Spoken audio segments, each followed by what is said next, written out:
After you. Absolutely. Please, come on in, Phil. Really excited to speak with you today, Michael. I'm looking forward to it, Take Phil. a seat, take a Sure. seat. On June the 1st, 1934, the foundation of Hauser Henry and Syron began. That was 91 years ago. What's been the secret sauce behind the longevity and trust to the firm? Phil, it's a great question. I think the enduring advantage of the firm has been relationships. Building relationships with people in business, being a trusted advisor, understanding their businesses as well, and also being very practical. That's certainly how I was trained as I came up through this firm. Michael, could you take us back a little bit and tell us a little bit about the history of Hauser Henry and Syron and your relationship to Robert Henry? Well, Robert Henry was my dad, and he went by Bob through his career, and he worked with a gentleman called Mr. Hauser, who was his mentor when he was called in 1956. And I had started out in my legal career at a much larger firm, and I found it a very impersonal place, frankly. It wasn't a good fit for me. And I joined my father back in 1996. And we worked together for many years until he retired. It was a wonderful gift because he was a great mentor. And principally, it's communicating in plain English, talking to clients in terms they can understand. And they want to get advice that makes sense for their business. And they want to understand their advice. But too often among professionals, we tend to speak in our own language. What's comfortable. If you had a group of dentists together, they'd be talking in terms that other people wouldn't understand. What are the specialties that Hauser Henry and Syron focus on for their clients?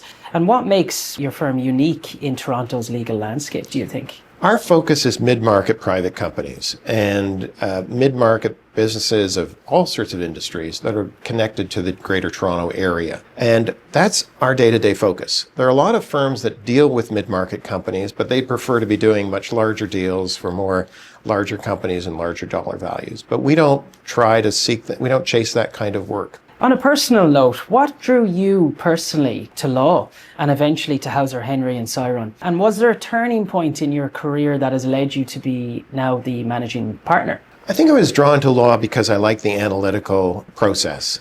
And I also like working in a team. That's very important. And we've got a great team here, and we spend a lot of time developing and growing our team. So that, for me, is a great combination. I also enjoy, as I mentioned, dealing with clients. We enjoy going out to see their factories or their plants or their businesses, wherever they are, and understanding the business better. We do that just as a matter of course, and it's not something that we charge for, because we want to have a deeper relationship with clients. We don't want to just be doing something on a one-off basis or high volume. That's not our style or our tradition. What's your approach to building relationships, be it with clients or with your team? And the reason I ask that question is, I know Lisa is very active in terms of hosting events and bringing those external partners into play and building those meaningful relationships. So do you think that's an important approach, or how would you view that? What would your thoughts be? It's critical, Phil. You're exactly right. Relationships are key to successful businesses. And I think the place to start in any relationship is to listen. Too often we're tempted to talk about ourselves, talk about what we've done or want to do. And I think the better place to start is just listening. Everybody has a story, an experience, they have a journey, and they have challenges, they have dreams.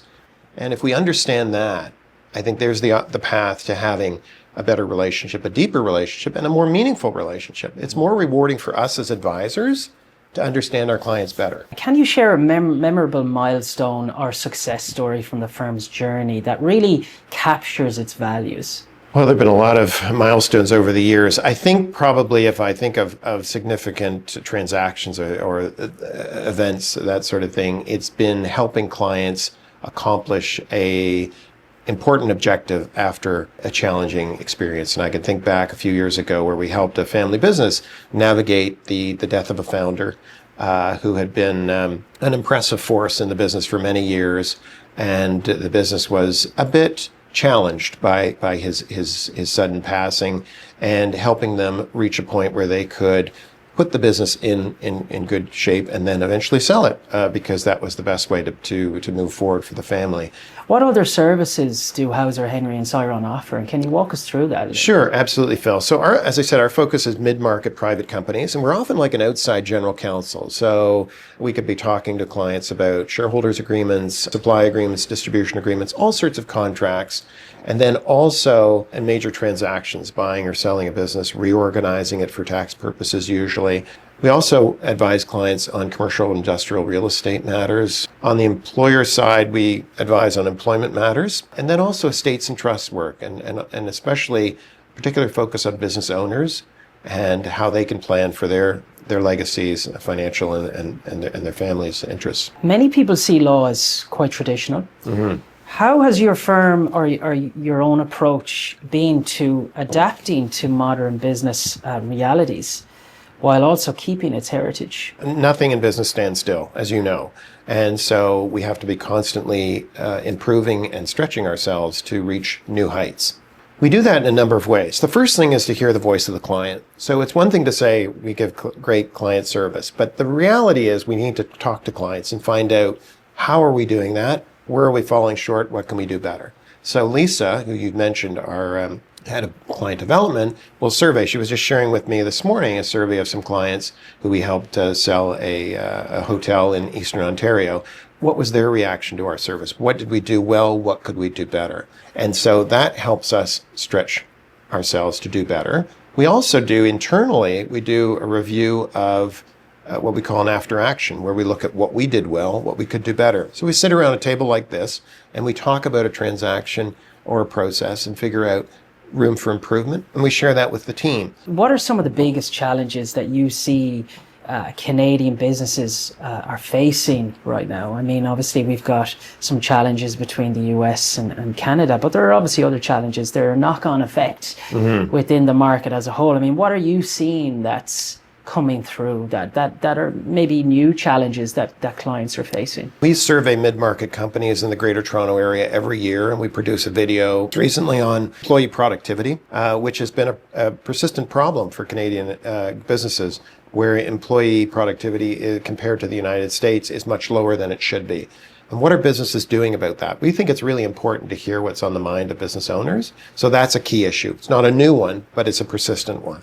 Tariffs you've touched on, that is a challenge. We also, I think, we really need in Canada, I think, to have more competition globally, I would say. We need to look beyond the American market as our principal source of exports. So those are challenges. In the mid-market, there's a constant challenge to keep abreast of technological change. Do you see AI playing a role in law, in your legal practice? You mentioned that you were at a conference, an AI conference recently. Was there anything you learned at that conference that you could bring into the office? Absolutely. I think AI, and I'm not speaking prophetically here, I think most people would recognize it's going to be transformational.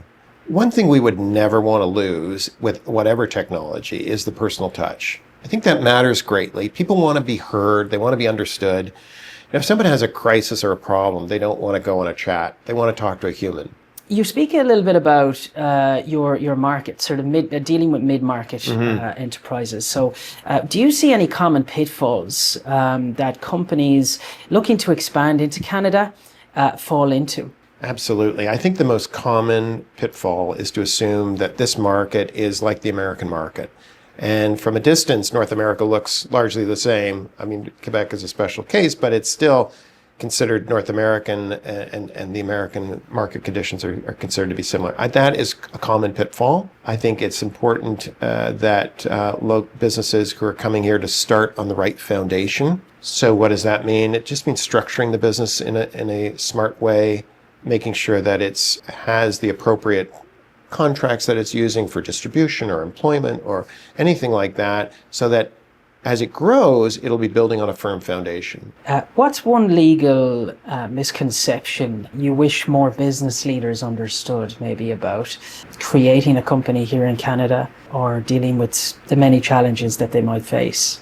Well, again, I think the misconception is that the market is very similar to the American market, and that's a stumbling point that happens fairly frequently. And so it unfortunately leads to some surprises down the road if things aren't structured appropriately. Employment law is very different from the United States, similar to some situations in Europe, but again, different. So I think having that patient understanding is really important. I think the smartest businesses that we see, and we do a lot of work for foreign businesses coming to Canada, is they don't begin without having made a thoughtful study of the market.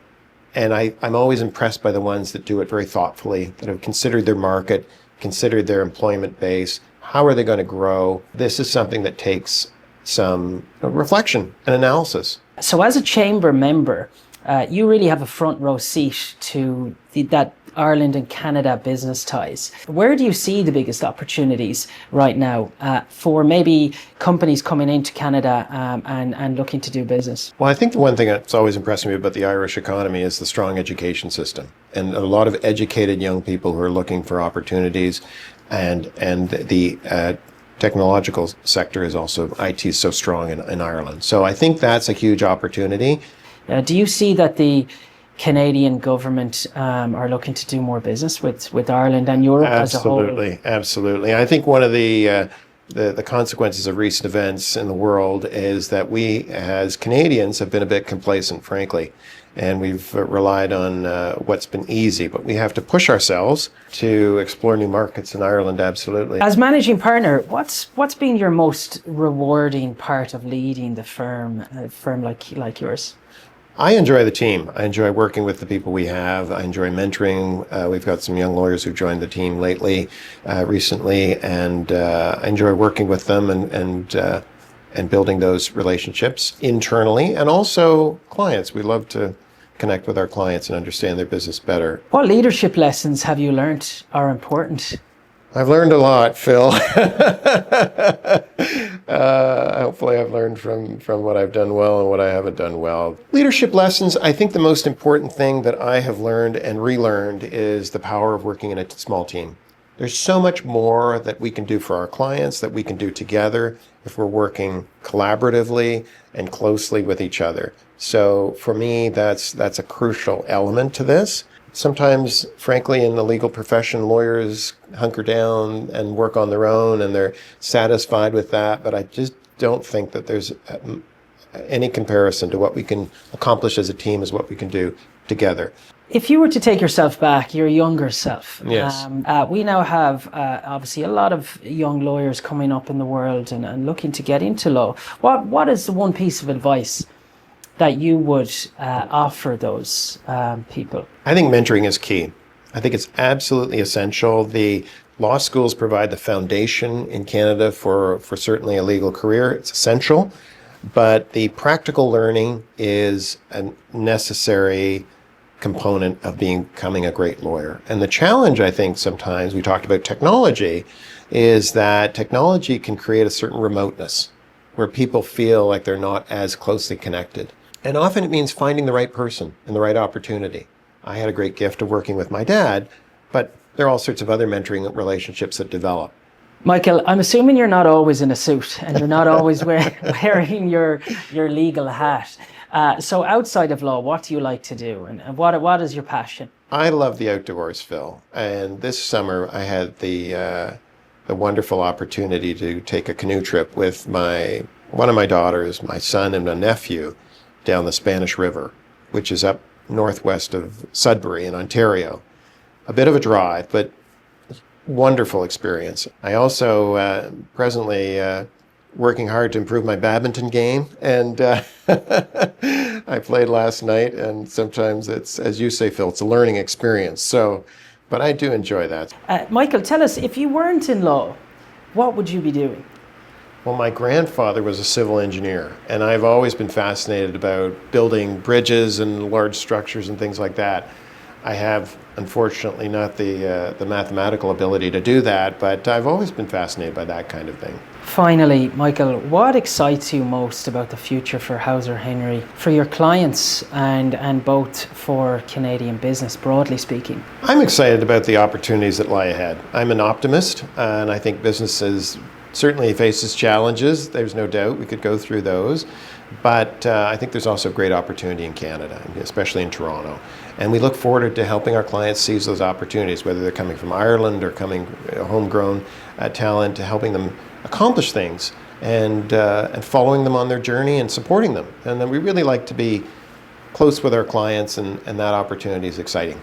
Michael, it's been great chatting with you today and speaking with you on the various points. You've been extremely insightful. I've really enjoyed it. I hope you've enjoyed the experience as well. Absolutely, Phil. It's great to chat with you and great to be a part of the Chamber. We're looking forward to participating in events going forward. And so are we. Thank you so much. Great. Thank you, Phil. Yeah, I appreciate it. Thank you.